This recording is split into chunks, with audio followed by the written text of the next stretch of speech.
maaf saya lagi apa jadinya pakai masker. Saya Emilia Yanti Siahaan, Sekretaris Jenderal Dewan Pimpinan Pusat Gabungan Serikat Buruh Indonesia. GSBI secara tegas menolak Undang-Undang Cipta Kerja. Dari sejak ide tentang Omnibus Law itu dimunculkan oleh Jokowi pada saat pidato pelantikannya yang kedua.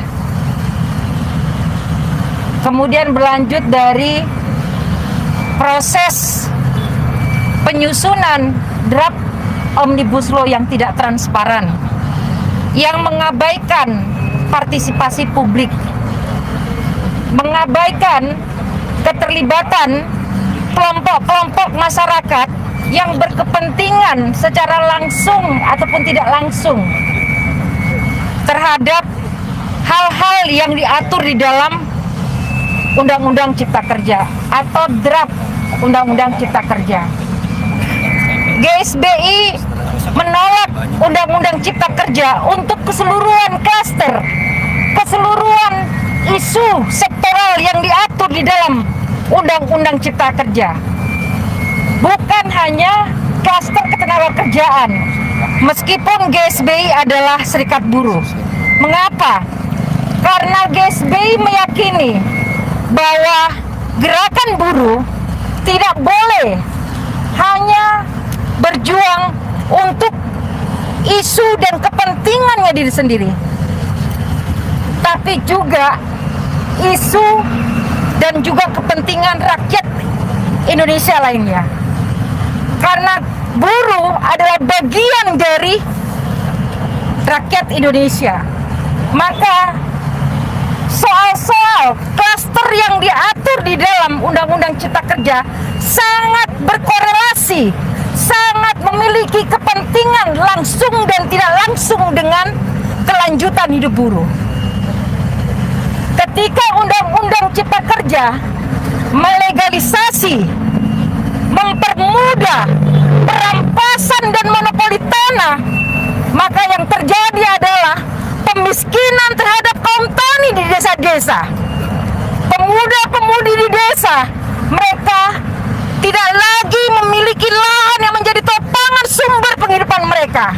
Maka mereka akan kemudian berurbanisasi ke kota-kota, ke industri-industri, menjual tenaga mereka. Dan itu akan mengakibatkan upah buruh semakin murah. Itu adalah salah satu mengapa GSBI juga menentang, melawan segala praktek dan bentuk perampasan dan monopoli tanah. Cipta Kerja melegalkan, Cipta Kerja memberikan keleluasaan bagi korporasi asing, perkebunan, tambang untuk merampas tanah rakyat, untuk mendirikan perkebunan-perkebunan, untuk mengeruk tambang-tambang, dan kemudian yang terjadi adalah kerusakan alam. Perubahan iklim global yang terjadi saat ini, yang tidak menentu saat ini, adalah sumbangan juga dari kerusakan alam. Dan maka ketika iklim, lingkungan butuh diselamatkan, Undang-Undang Cipta Kerja justru semakin memperburuk kerusakan alam. Sebagai serikat buruh, tentu saja kami berkepentingan secara langsung terhadap klaster ketenaga kerjaan. Bohong, Jokowi bohong, Ida Fauzia bohong, para anggota dewan bohong kalau mengatakan Undang-Undang Cipta Kerja akan memberikan jaminan dan perlindungan terhadap buruh Indonesia untuk bisa bekerja, untuk mendapatkan upah dan penghidupan yang lebih baik. Bohong! Saya mau katakan itu bohong. Saya sehari-hari berinteraksi dengan kawan-kawan buruh. Saya melihat bagaimana mudahnya pemutusan hubungan kerja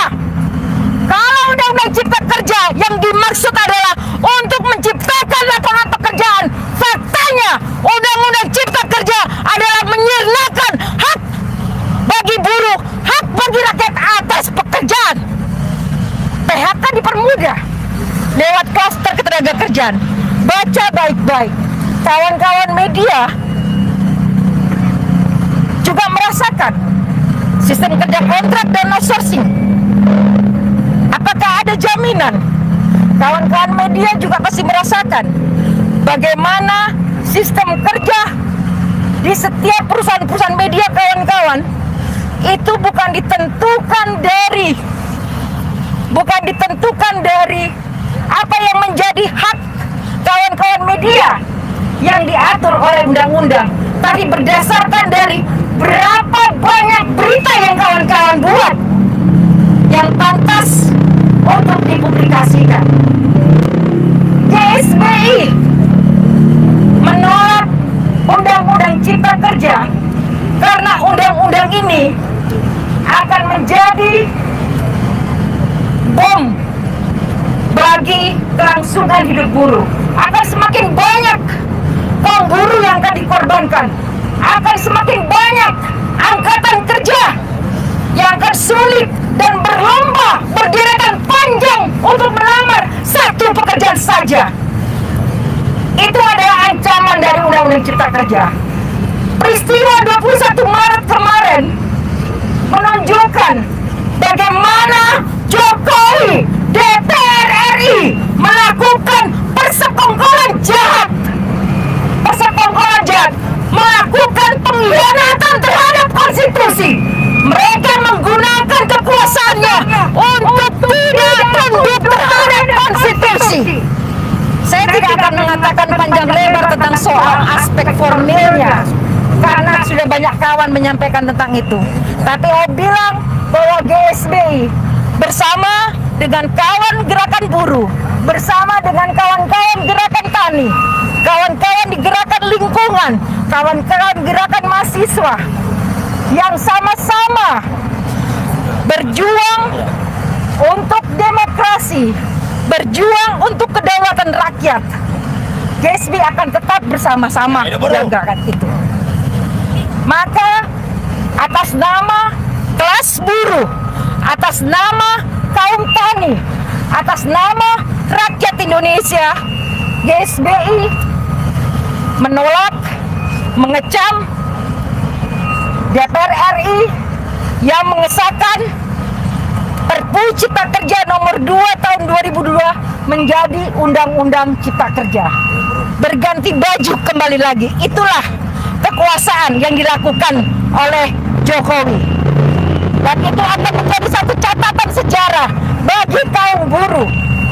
Itu akan menjadi satu catatan sejarah bagi rakyat Indonesia. Siapa yang pantas untuk dipilih dan akan memimpin masa depan Indonesia setelah 2024. Itu saja dari saya. Hidup buruh, hidup mahasiswa, hidup rakyat Indonesia. Itu adalah salah satu bentuk legalisasi kemiskinan terhadap buruh yang dilakukan oleh pemerintah secara sistematis, karena ini kebijakan di mana dalam permen ini itu membolehkan pengusaha memotong upah buruh hingga 25%. Di tahun ini saja kenaikan upah tidak mencapai 10%, tapi pengusaha boleh memotong upah 25%. Beban buruh tidak cukup kuat untuk menanggung penderitaan akibat dari kenaikan harga, kenaikan listrik, ya. Kemudian ini ditambah dengan pemotongan upah. Jadi ini luar biasa sekali, ya. Pemerintah melalui Permenaker itu melakukan kemiskinan kepada buruh, ya, dengan melakukan ada pemotongan upah yang dilegalisasikan. Ini berdampak ya kepada sekolahan, kepada daya beli masyarakat, kepada warung-warung kelontong di sekitarnya, kepada pasar, berdampak semuanya. Ketika gaji dipotong, itu berdampak pada seluruh aspek kehidupan. Saya tambahkan sedikit bahwa ini juga tidak sejalan dengan seruan daripada Presiden Jokowi sendiri yang menyuruh rakyatnya belanja. Sementara di sisi lain pendapatannya dikurangi 20%, tidak punya uang disuruh paksa belanja, jadi tolong aja buat pakai otak juga kalau kurang. Bismillahirrahmanirrahim. Assalamualaikum warahmatullahi wabarakatuh. Hari ini kami dari Serikat Buruh, Serikat Pekerja, mahasiswa, buruh, tani, nelayan, pelajar, kaum miskin, para emak-emak hari ini datang di tempat ini bukan berarti hanya sekedar gagah-gagahan, tapi perlu kita ingat bahwa Perpu Cipta Kerja nomor 2 tahun 2002 sekarang sudah disahkan menjadi Undang-Undang nomor 2 tahun 2023. Di sana banyak disampaikan oleh Presiden Republik Indonesia, yaitu Bapak Joko Widodo, mengatakan bahwa di sana tidak ada cuti dan tidak ada segala macam. Tapi nyatanya di dalam undang-undang itu sendiri banyak sekali yang meresahkan kaum buruh Indonesia, yaitu satu contoh tentang PHK pesangon yang notabene dari umur berapapun itu hanya 9 kali. Apakah itu adil? Yang berikutnya, hak kepemilikan tanah atau guna bangunan yang tadinya cuma 20 sampai 25 tahun hari ini menjadi 96 tahun. Menjadi 96 tahun. Ini yang menjadi persoalan bagi kita bersama. Selain itu, bagaimana kaum perempuan bisa menyekolahkan anaknya kalau upahnya juga sangat rendah? Lagi-lagi ada permen yang kemarin disahkan oleh Kemenaker. Itu juga khususnya kaum buruh padat karya. Mereka boleh dipotong upahnya 25%. Padahal kenaikan upah hanya 6-7%. Di mana letak keadilan bagi rakyat, khususnya kaum buruh Indonesia? Bagaimana anak-anak asupan gizi mereka bisa pintar, bisa mengikuti 4.0 atau tenaga kerja asing, sedangkan upahnya murah, upahnya sangat rendah. Bagaimana rakyat bisa bersaing dengan tenaga kerja luar? Justru pemerintah alih-alih bagaimana mengutamakan investor datang, tapi investor untuk siapa? Lapangan kerja tidak ada. Lapangan kerja, investor sudah membawa tenaga kerjanya sendiri. Di mana letak keadilan untuk rakyat lapangan kerja yang tadinya dijanjikan 10 juta lapangan kerja, tapi nyatanya rakyat tidak menikmati. Banyak pengangguran, rakyat kelaparan di jalan, tidak bisa makan. Tapi kenapa anggota DPR justru mengaminin dengan Perpu nomor 2 tahun 2022 menjadi undang-undang? Di mana letak keadilan sebagai wakil rakyat? Maka dari itu saya meminta kepada seluruh rakyat Indonesia agar tidak memilih partai yang mengesahkan undang-undang Cipta Kerja. Tenggelamkan. Dan juga ada partai baru yang hari ini juga kata orang ikut mendukung. Bagaimana mereka baru tumbuh, mereka tidak juga mewakili kaum buruh. Ini yang menjadi pertanyaan bagi kami. Ayo, kalau memang betul partai yang baru tumbuh itu betul-betul memperjuangkan rakyat Indonesia, tunjukkan jati dirimu, bukan tenggelam. Ya, itu yang harusnya kita sama-sama, supaya anak-anak negeri ini bisa mendapat asupan gizi yang lebih baik, bisa melanjutkan sekolahnya. Tapi bagaimana mereka mau bersekolah? Bagaimana dia mendapatkan asupan gizi kalau upahnya rendah? Itu saya rasa. Terima kasih. Wassalamualaikum warahmatullahi wabarakatuh. Waalaikumsalam. Hidup buruh! Hidup rakyat Indonesia! Terima kasih. Ya, Senar. Saya tambahkan sedikit tentang Permen nomor 5 yang tadi sudah disampaikan. Ini ada mahasiswa perwakilan. Bagaimana anak-anak kami bisa sekolah kalau upahnya pun rendah? Dan pemerintah sengaja membuat undang-undang Cipta Kerja dan turunannya Permen nomor 5 betul-betul menyengsarakan rakyat. Menjadi anak-anak akhirnya tidak bersekolah. banyak anak-anak kelaparan, tidak mempunyai gizi. Karena bagaimana asupan gizi yang bisa masuk supaya bagus untuk bagaimana mempunyai jiwa, untuk berpikir tentang bagaimana menyamakan tentang bagaimana tenaga kerja Indonesia dan tenaga kerja asing. Karena hari ini sudah diliberalkan tenaga kerja asing maupun tenaga kerja Indonesia.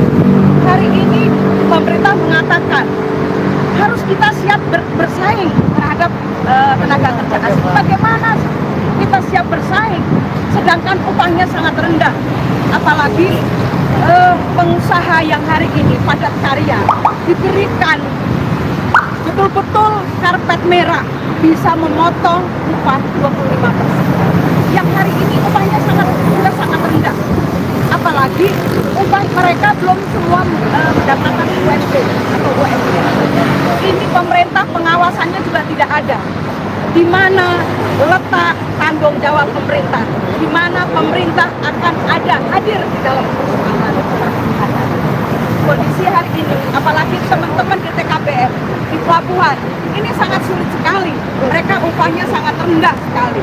Dengan kehadiran Permen maupun Undang-Undang Cipta Kerja, maka kami menyerukan pada seluruh rakyat Indonesia, khususnya kaum buruh, mari kita sama-sama bergandengan tangan untuk melawan, untuk membatalkan Undang-Undang Cipta Kerja maupun Permen nomor 5, karena ini adalah persoalan bangsa, ini adalah nasib rakyat Indonesia. Apabila pemerintah tidak mendengarkan apa yang kami sampaikan, jangan salahkan rakyat. Kalau nanti teman-teman TKBM akan melumpuhkan pelabuhan di Tanjung Priok, ini yang perlu kita sampaikan kepada semua khalayak, karena ini adalah menjadi persoalan bersama, bukan persoalan kaum buruh, tapi ini adalah persoalan rakyat Indonesia yang hari ini memang belum dirasakan oleh semua pihak, hanya kaum buruh yang merasakan. Tapi tinggal lambat laun kita akan menjadi jongos di rumah sendiri. Ini perlu kita sama-sama pikirkan, dan kita betul-betul harus bersatu untuk melawan, bukan melawan satu pihak, tapi ini adalah melawan ketiga pihak. Ini yang perlu sama-sama kita lakukan. Maka satu kata, lawan. Hari ini, perkenalkan, saya Melki Serekwang, Ketua BEM UI, mewakili teman-teman UI, beserta beberapa teman-teman mahasiswa lainnya.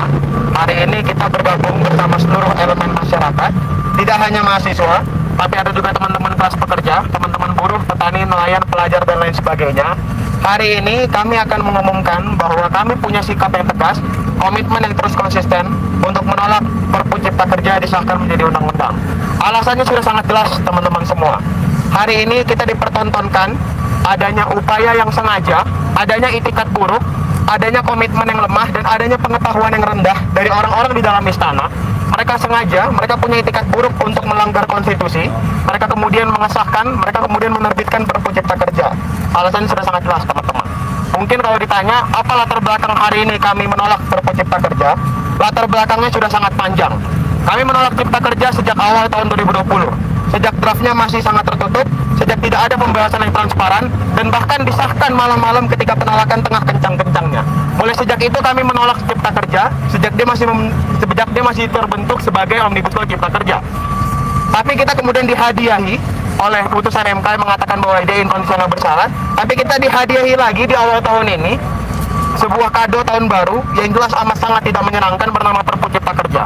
Perpu Cipta Kerja merupakan persekongkolan elit politik, merupakan tindakan inkonstitusional, dan merupakan itikat buruk Presiden Jokowi untuk sengaja melanggar konstitusi. Mengapa saya katakan sebagai itikat buruk? Karena tidak mungkin Presiden Jokowi tidak tahu bahwa tindakannya melanggar konstitusi.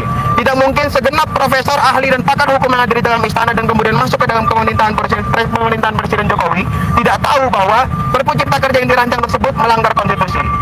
Kenapa, teman-teman? Karena jika pemerintah ataupun presiden kemudian ingin menerbitkan Perpu, presiden harus menuruti pasal 22 Undang-Undang Dasar 1945. Dia harus memenuhi unsur kegentingan yang memaksa. Dan hari ini di konsiderans Perpu Cipta Kerja, kita tidak melihat bahwa kegentingan memaksa tersebut betul-betul kegentingan memaksa. Dan kita malah melihat kegentingan memaksa tersebut sebagai kegentingan yang dipaksakan. Setidaknya ada 3 faktor di dalam konsiderans Perpu Cipta Kerja yang kita pertanyakan. Pertama, jika dikatakan kegentingan memaksa itu hadir oleh karena resesi ataupun kondisi ekonomi Indonesia yang sedang tidak stabil, Jelas itu bertentangan dan bertolak belakang dengan pendapat dari Menteri Keuangan Sri Mulyani yang mengatakan bahwa kondisi Indonesia sedang baik-baik saja. Dan jika dikatakan bahwa Perpu Cipta Kerja itu hadir oleh karena ada kondisi lingkungan hidup Indonesia yang sedang perlu perbaikan dan lain sebagainya, jelas itu bertentangan dengan apapun yang terjadi saat ini. Pemerintah mau menerbitkan peraturan kebijakan dan lain sebagainya yang bertentangan dengan kebijakan untuk melestarikan lingkungan hidup, justru malah mengacaukan lingkungan hidup. Jelas teman-teman, ini melanggar konstitusi. Jelas juga pemerintah kemudian memasukkan ke dalam konsideransinya bahwa konflik Rusia Ukraina bahkan dimasukkan sebagai salah satu alasan kegentingan memaksa, yang bahkan sampai saat ini kita tidak dihadirkan penjelasan mengapa konflik Rusia Ukraina tersebut dapat memberikan dampak langsung yang nyata kepada perekonomian Indonesia.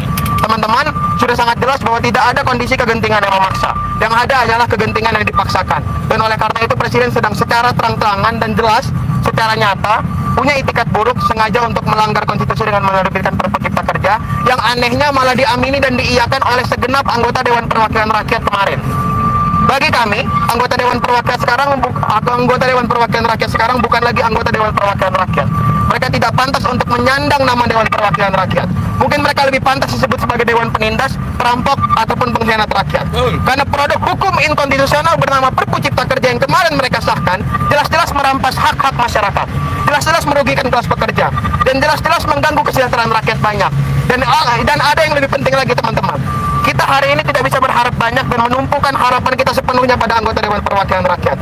Karena sudah jelas hari ini mereka tidak mewakili suara-suara penting kita untuk menolak Perpu Cipta Kerja. Tidak ada alasan lain teman-teman untuk tidak menolak Perpu Cipta Kerja selain bahwa dia inkonstitusional. Kita negara hukum, hari ini kita disaksikan, kita dijanjikan bahwa hukum harus menjadi panglima, supremasi hukum harus terus ditegakkan. Tapi hari ini pemerintah kita, Presiden Joko Widodo dan anggota Dewan Perwakilan Rakyat malah secara terang-terangan dan nyata melanggar konstitusi, dasar hukum tertinggi. Sehingga teman-teman, tidak banyak kata lain yang ingin saya ucapkan.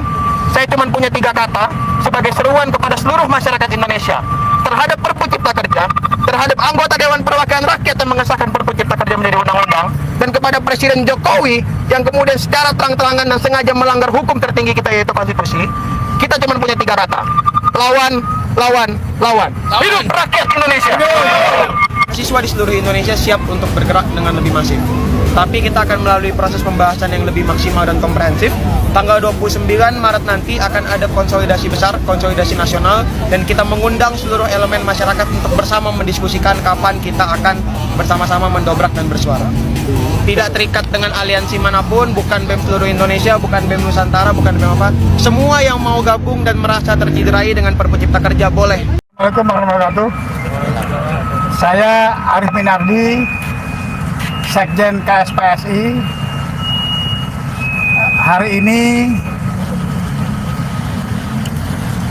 kita sangat prihatin dengan perilaku pemerintah, eksekutif, juga Dewan Perwakilan Rakyat, di mana Undang-Undang Cipta Kerja kita tahu pada saat disahkan tahun 2020 dulu juga kucing-kucingan, ya, rapatnya pindah-pindah hotel. Ketika kami ingin tahu pindah lagi itu menyatakan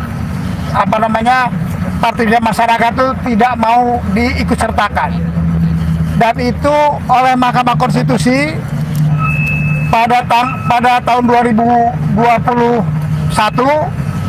kemudian dinyatakan inkonstitusional karena minimnya partisipasi masyarakat, ya, dan dikasih waktu 2 tahun untuk perbaikan.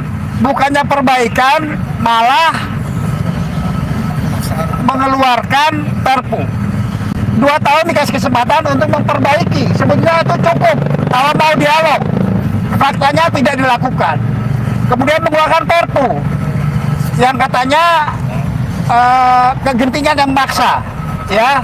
Tapi faktanya kalau ada kegentingan, logikanya dan undang-undangnya DPR langsung membahas. Tapi ternyata pada sidang pertama yang diamanah undang-undang tidak terjadi. Ya, malah setelah itu, jauh setelah rapat paripurna pertama, malah baru disahkan kemarin. Artinya itu bukti bahwa tidak ada kegentingan maksa. Ya, tadi dengan teman mahasiswa tadi sudah mengatakan, ya, tidak ada kegentingan yang maksa, tapi dipaksakan. Kalau genting dia harus langsung DPR itu filosofinya. Nah, karena itulah kami dari Konfederasi Serikat Pekerja Seluruh Indonesia menyatakan bahwa Presiden telah melakukan kesewenang-wenangan, ya abuse of power bersama DPR. Karena itu kami menyatakan, satu, Presiden Republik Indonesia telah melanggar Konstitusi Undang-Undang Dasar 1945. Yang kedua, DPR juga telah melanggar Konstitusi Undang-Undang Dasar tahun 1945.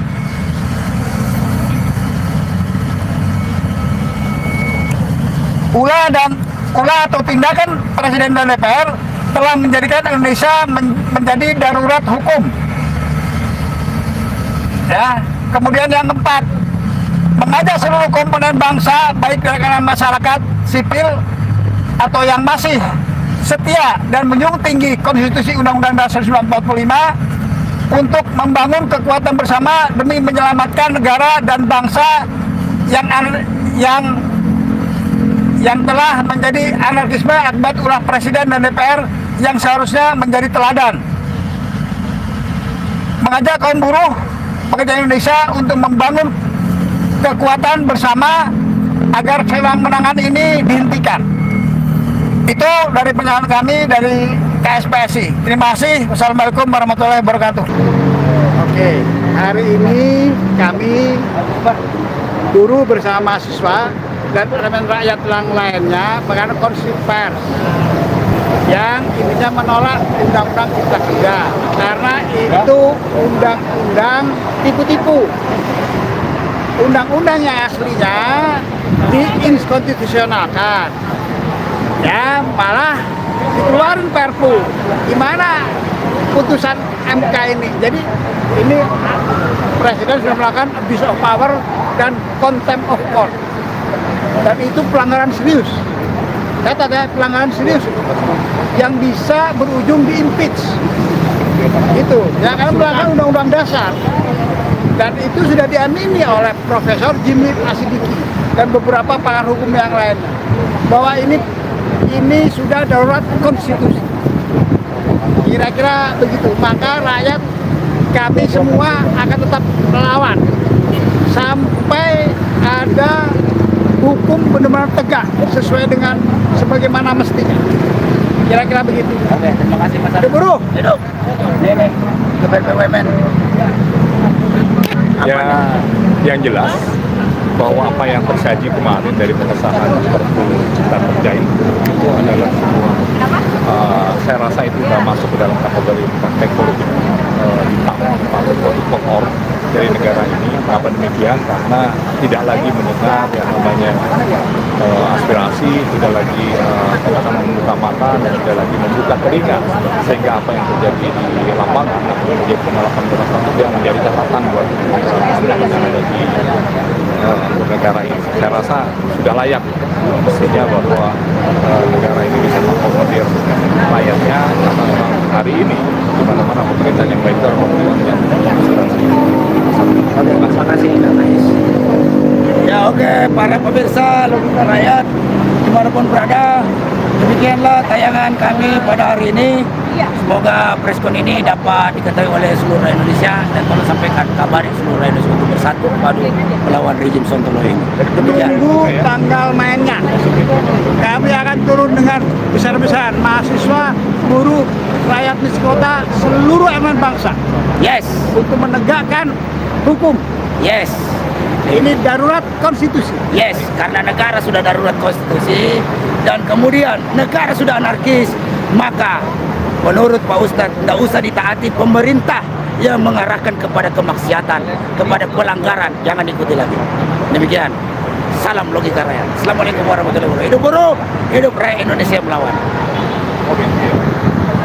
Hidup buruh, hidup mahasiswa, hidup izin kota, hidup rakyat Indonesia.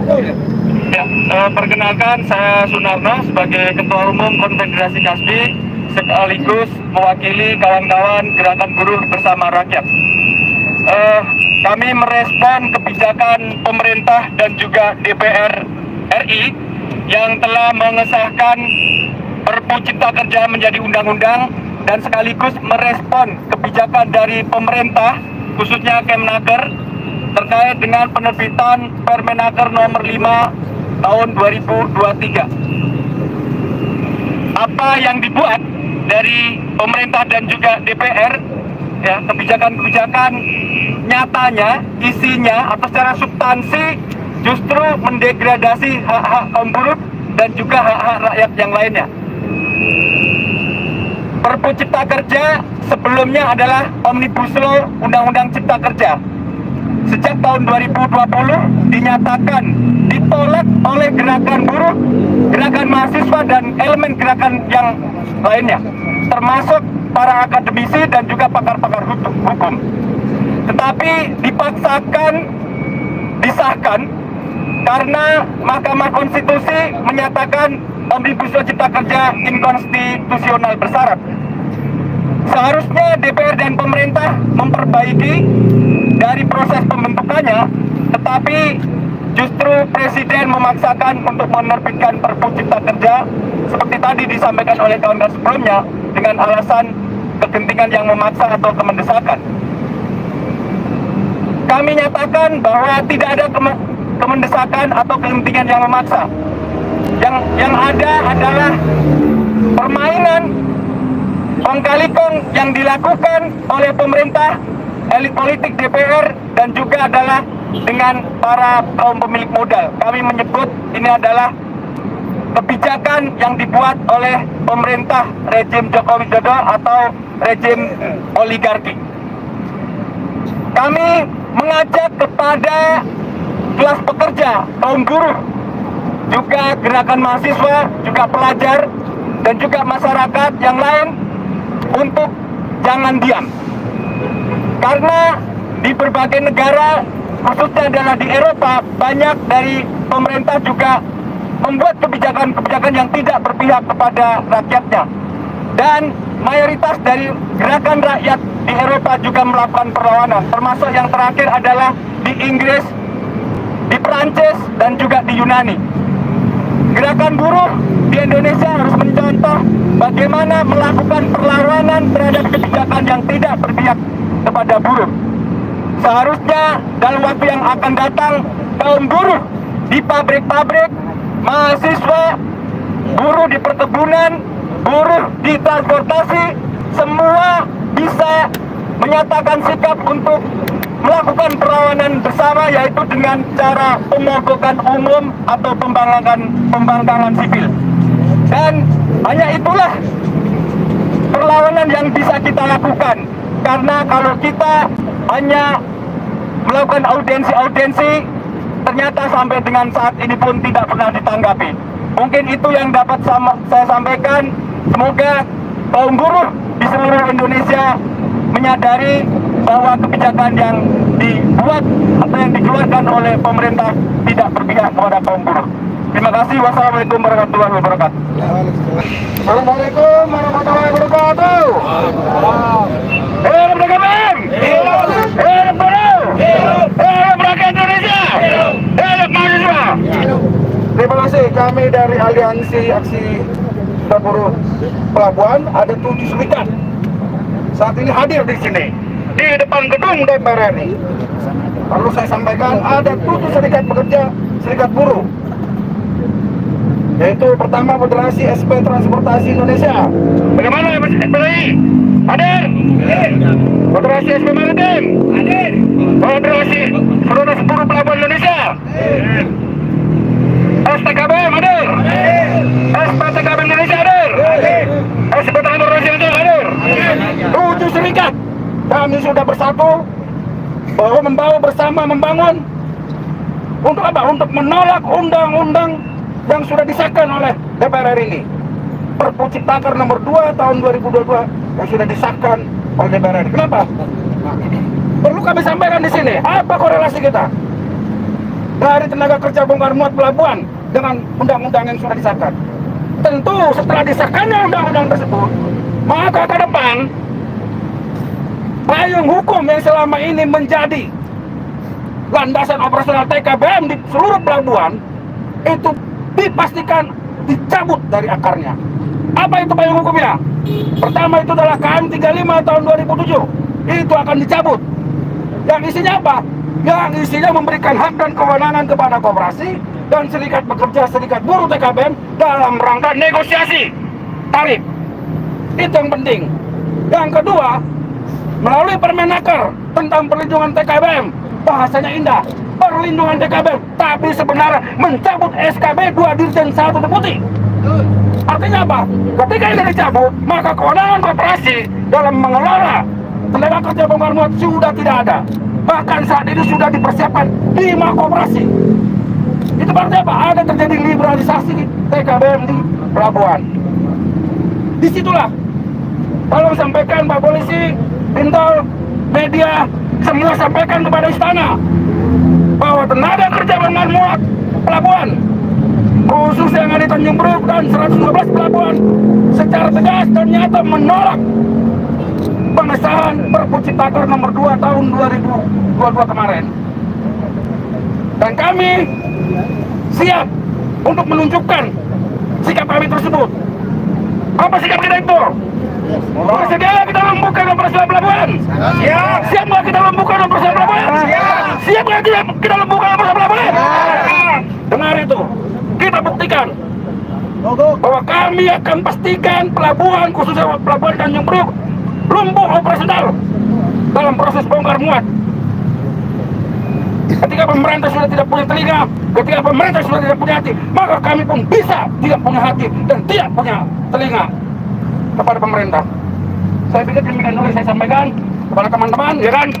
Sekali lagi kami harap kepada kawan-kawan SPLR pelabuhan tetap solid, kompak, kita tunjukkan dan kita menunggu keputusan dari teman-teman, khususnya daripada operator ASB kita Bapak Pak Timur Hidayat untuk melakukan hal yang sama. Terima kasih.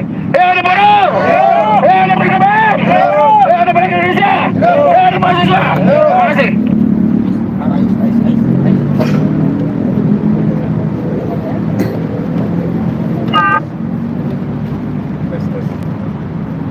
Assalamualaikum warahmatullahi wabarakatuh. Bismillahirrahmanirrahim. Assalamualaikum warahmatullahi wabarakatuh. Saya Ahmad Ismail, AIS, selaku Koordinator Nasional daripada BUMN dan juga selaku Ketua Dewan Pembina dan Federasi Pekerja Listrik Tanah Air Mandiri, ingin merespon apa yang terjadi pada hari ini, bahwa BUMN dari awal memang sudah konsisten untuk tetap menolak Perpu Cipta Kerja yang dulu disebut sebagai Undang-Undang Cilaka, Undang-Undang Cipta Lapangan Kerja. Mengapa demikian? Ada beberapa pandangan pada saat waktu itu kita diundang oleh Komisi 9 untuk bisa menyampaikan pandangan-pandangan BUMN terhadap Undang-Undang Cilaka ini. Yang pertama, bahwa Undang-Undang Cipta Kerja yang sekarang berubah namanya jadi Perpu Cipta Kerja tidak semata-mata sedikit pun itu memberikan perlindungan terhadap pekerja nasional. Kemudian yang kedua, Undang-Undang Cipta Kerja juga tidak terbukti atau Perpu Cipta Kerja ini tidak terbukti untuk bisa memperluas lapangan kerja Indonesia ini. Kemudian dari yang kedua itu ada daya pikat yang mestinya investasi itu harus berdasar pada suatu situasi yang SDM, unggul SDM ya, bukan kepada kebiasaan menerapkan upah yang murah, ya, tidak menjadi daya tarik investasi. Kemudian yang kedua, investasi juga tidak terbukti hari ini juga menambah lapangan kerja itu. Kemudian yang terakhir adalah pandangan kita pada saat itu diundang oleh Komisi 9 bahwa simbiosis yang ada atau ekosistem di undang-undang investasi itu ini juga katakanlah bukanlah simbiosis yang mutualisme, jadi simbiosis yang hanya berpihak pada satu pihak saja. Nah, apa yang terjadi kemarin pada pengesahan undang-undang Cipta Kerja kemudian menjadi Perpu Cipta Kerja, maksud saya menjadi Undang Cipta Kerja, ini ada yang disuguhkan oleh negara ini, ada sebuah politik hitam, ada sebuah politik kotor mungkin, di mana negara dalam hal ini menutup mata terhadap aksi-aksi penolakan terhadap Undang-Undang Cipta Kerja atau Perpu Cipta Kerja tersebut. Kemudian yang kedua, negara juga menutup telinganya, tidak mendengar aspirasi yang disampaikan oleh kawan-kawan yang ada di jalanan. Dan yang ketiga, negara juga menutup suaranya, sehingga aspirasi untuk menolak Perpu Cipta Kerja itu tidak bunyi di dalam rapat paripurna kemarin. Justru yang terjadi adalah sebaliknya, terjadi pengesahan Perpu Cipta Kerja. Dari semua ini, kami Koordinator Nasional BUMN juga mengimbau pada seluruh masyarakat sebaiknya tunda seluruh kewajiban kita terhadap negara. apa saja itu kita membayar pajak, tunda saja, karena hak kita untuk mendapatkan apa yang dari hasil pajak juga tidak terbukti hari ini. Malah sedarinya kita menyaksikan sebuah deretan kemewahan yang disampaikan oleh pejabat-pejabat negara. Jadi hari ini saya himbau kepada teman-teman seluruh warga masyarakat semuanya, tunda kewajiban kita terhadap negara yang berbentuk pajak-pajak itu, karena dari awal kita tidak pernah didengarkan oleh pemerintah. Dan terakhir, atas nama seluruh nasionalis yang berada di Berburgen, kami mengucapkan bela sungkawa terhadap pengesahan Perpu Cipta Kerja pada hari ini, dan saya harapkan kepada yang menikmatinya mendapatkan ketenangan dalam kesempurnanya. Terima kasih. Assalamualaikum warahmatullahi wabarakatuh.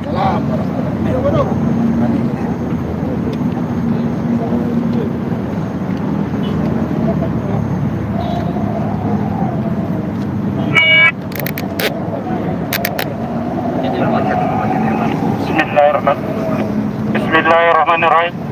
Assalamualaikum warahmatullahi wabarakatuh. Kami dari Gerakan Serikat Buruh Muslim Indonesia, nama saya Abdul Razak Yahya, dan hari ini kita hadir bersama-sama di depan gedung DPR ini dalam rangka menyuarakan suara-suara rakyat dan suara buruh, suara mahasiswa, dan juga seluruh rakyat Indonesia yang masih memerlukan perbaikan hidup di Indonesia ini. Saudara-saudara sekalian, hari ini kita saksikan bersama bagaimana jolimnya oligarki ini terhadap rakyat kecil. Dan kita lihat juga negara ini diatur ugal-ugalan, tidak lagi menggunakan konstitusi. Mereka mengkhianati konstitusi kita. Jadi untuk itu, marilah kita bersatu, hilangkan sekat-sekat daripada kita sendiri. Mari kita lakukan gerakan bila mana perlu, adakan satu class action pada pemerintah untuk menggusur pemerintahan yang jolim ini terhadap rakyatnya. Jadi kami himbau pada seluruh rakyat Indonesia yang ada di Indonesia ini maupun yang ada di luar, maka jadikanlah hal ini, kita jadikan satu pertemuan untuk memboikot pemerintah yang sah ini. Sebab pemerintah ini sudah jolim, sudah ugal-ugalan, tidak menggunakan hukum, cuma lip service saja. Mereka katakan bahwa hukum adalah merupakan satu komando atau jual satu komando undang-undang. Tapi nyatanya mereka tidak menggunakan undang-undang secara benar. Mereka jolim, mengatur negara ini ugal-ugalan, seenak perutnya aja, seenaknya mereka. Dan ini oligarki dan sama DPR ini itu sama-sama mereka mengkhianati rakyat. Jadi kita lihat sekarang, rakyat di kampung-kampung masih susah hidupnya, buruh di kota-kota juga makin sulit hidupnya. Lalu juga rakyat kecil di mana-mana untuk beli beras susah, mencari nafkah susah. Tapi sekarang dibikin susah lagi sama pemerintah Jokowi. Jadi untuk itu kita mulai saat ini, pemerintah yang ada di belakang ini, DPR ini, kita jangan itu wakil rakyat, tapi itu wakil partai. Mereka kerjanya hanya berkhianat, mengumpulkan harta untuk kepentingan diri mereka sendiri dan kelompoknya. Tidak lagi mereka mikirkan rakyat. Sebab banyak undang-undang yang menyatakan bahwa seharusnya negara ini diselenggarakan untuk kesejahteraan rakyat. Bumi, air, dan udara dikuasai negara untuk kesejahteraan rakyat. Tapi nyatanya mana? Sekarang makin susah hidupnya. Di mana susah? Coba Anda lihat di masyarakat yang paling kelas menengah di bawah. Itu mereka untuk makan aja susah, untuk beli beras aja susah. Pengangguran banyak. Di mana-mana makin hari pengangguran makin banyak dan kriminalitas juga makin banyak. Negara ini atur tidak benar. Lihat, tatanan hukum kita nggak ada yang betul, nggak punya sistem. Sistem kenegaraan kita amburadul. Sistem hukum kita juga nggak jelas. Jadi di sini keuangan kita lihat kemarin, pajak itu juga diambil, dicuri dan dikorupsi.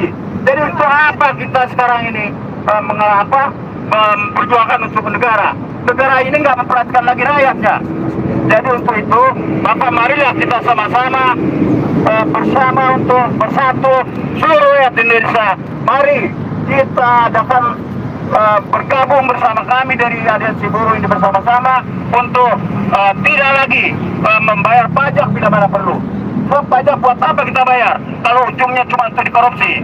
Lalu buat apa kita taat hukum kalau hukum digunakan hanya untuk seenak dirinya aja, serangkaian kelompoknya aja?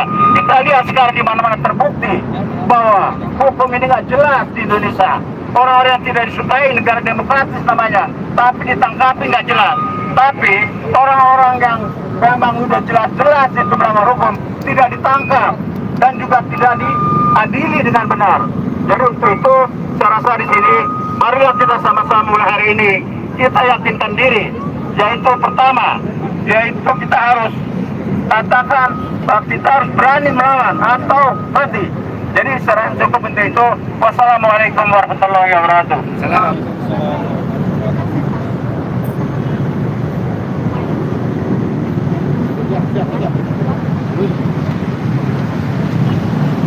Bismillahirrahmanirrahim. Bismillahirrahmanirrahim. Assalamualaikum warahmatullahi wabarakatuh. Saya Naing Wahidin, perwakilan dari Konfederasi Buruh Merdeka Indonesia, juga Federasi Serikat Pekerja Persaudaraan Pekerja Muslim Indonesia (PPMI). Saya langsung to the point saja. Pertama, bahwa rakyat Indonesia dalam hal ini hadir di sini diwakili oleh kelompok buruh, mahasiswa, petani, miskin kota dan lain sebagainya. Dengan ini sudah semakin marah dan murka oleh kebijakan-kebijakan yang dibuat oleh rejim Jokowi. Yang kedua, bahwa Presiden Republik Indonesia bersama-sama dengan Dewan Perwakilan Rakyat Indonesia telah dengan sengaja, terang benderang dan sangat vulgar melakukan pelanggaran pembangkangan konstitusi secara berjamaah. Maka dari itu kita sebagai rakyat Indonesia haruslah sadar sesadar-sadarnya untuk menenggelamkan semua musuh-musuh rakyat yang telah melakukan pelecehan terhadap konstitusi kita, juga melakukan pelecehan terhadap lembaga hukum kita, lembaga negara kita, yaitu Mahkamah Konstitusi. Ini adalah bentuk kezaliman yang nyata. Maka ketika kalian dizalimi, maka orang-orang yang terzalimi harus bangkit melawan mereka. Perangi mereka, orang-orang yang menzalimi kita, yang dilakukan secara terstruktur, sistematis, dan masif, dengan membuat undang-undang yang kerasa kurusu, ugal-ugalan, brutal, amburadul, yang bikin rugi rakyat Indonesia. Kurang ajar, brengsek sialan itu. Tidak ada yang katakan bahwa kalau marah-marah batal puasa, marah-marah sama dengan kepada pemerintah yang zalim itu tidak membatalkan puasa. Siapa bilang itu? Kalau ada ustaz bilang itu, ayo berdebat dengan saya. Saya keluarkan dalilnya. Tidak ada kesabaran hari ini ketika kalian menyaksikan kezaliman adalah ketololan, kebodohan yang nyata, saudara. Tidak ada bisa lagi kata-kata sabar. Rakyat Indonesia yang hari ini menyaksikan penindasan secara terang-terangan, brutal, vulgar oleh anggota Dewan kita yang terhormat, dalam kata yang terhormat, ternyata hari ini sudah bertindak sebagai pengkhianat rakyat Indonesia. Lucunya lagi, Profesor, Doktor, Insinyur, Dasko, Supidasko, SH, MH, MN, panjang banget gelarnya, tapi gelarnya panjang-panjang tidak ada gunanya untuk rakyat. Hanya menyaksikan ketololan, kebodohan-kebodohan yang bikin anak, bikin muak kita menontonnya. Masa bilangnya tidak puas katanya ke MK. Ya, lantas kemarin putusan MK yang sudah dinyatakan inkonstitusional, masa mau diulang lagi? Jadi hari ini, rezim ini pemerintah, legislatif maupun eksekutif, juga yudikatif, kasih tanda kutip karena kita akan lihat nanti nih Mahkamah Konstitusi seperti apa sikapnya. Jangan karena mentah-mentah menjadi sudah ada ipar Presiden Jokowi, nanti dia tidak bertindak objektif. Kami minta Mahkamah Konstitusi harus benar-benar jujur, benar dan adil dalam menyikapi pasal ini, karena sudah jelas Perpu ini adalah pelanggaran konstitusi, mulai dari mukadimah, kemudian pasal 22, pasal 28, dan banyak lagi pasal-pasal yang ada dalam konstitusi. Maka dari itu, dalam kesempatan ini saya serukan kepada seluruh rakyat Indonesia, dengarkan baik-baik, tolong jangan dipilih lagi partai-partai politik yang mendukung pengesahan Perpu Cilaka ini menjadi undang-undang, karena mereka itu adalah sejatinya adalah musuh rakyat Indonesia yang nyata. Bersama dengan rezim Orson Orde Sontolo ini, Bapak Joko Widodo harus segera bertobat.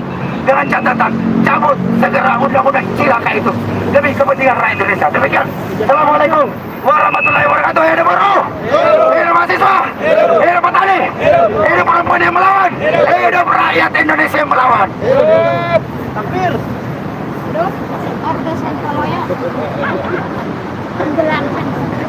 Selamat sore rekan-rekan.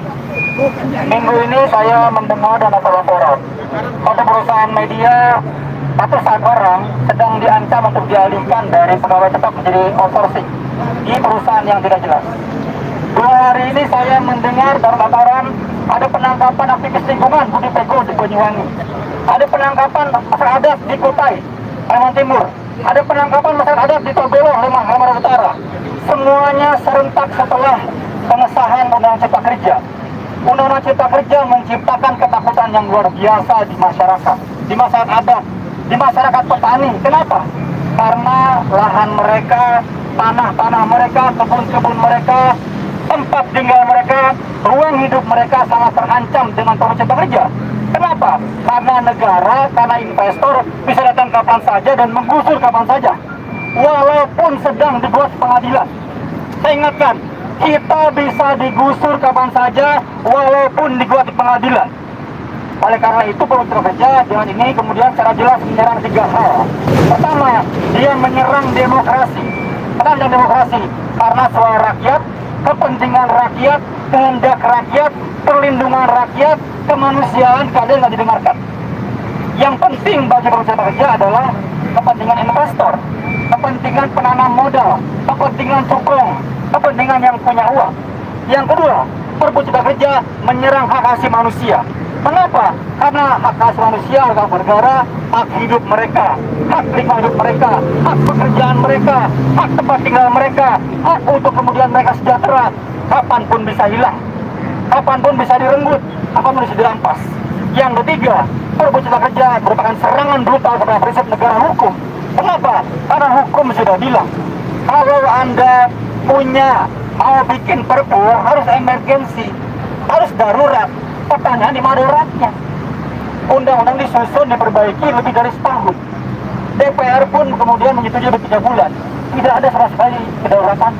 Yang ada kemudian pemerintah membuat dalil, membuat argumentasi soal darurat. Dan itu adalah ciri-ciri negara otoritarian.